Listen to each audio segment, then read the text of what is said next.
Hello, today we will be learning how to install Inventor onto your computers.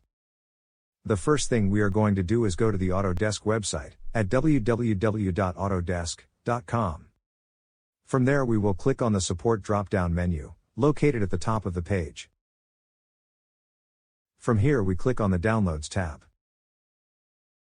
Then we will select the Students and Educators tab.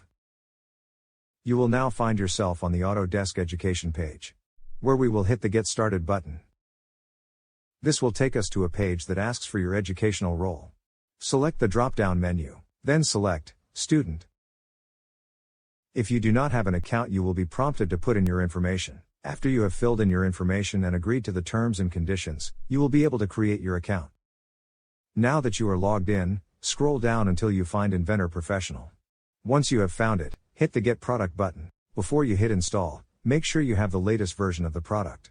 It should be 2024. Now you just need to accept the terms of use, and the product will begin installing. Click on the file on the desktop bar.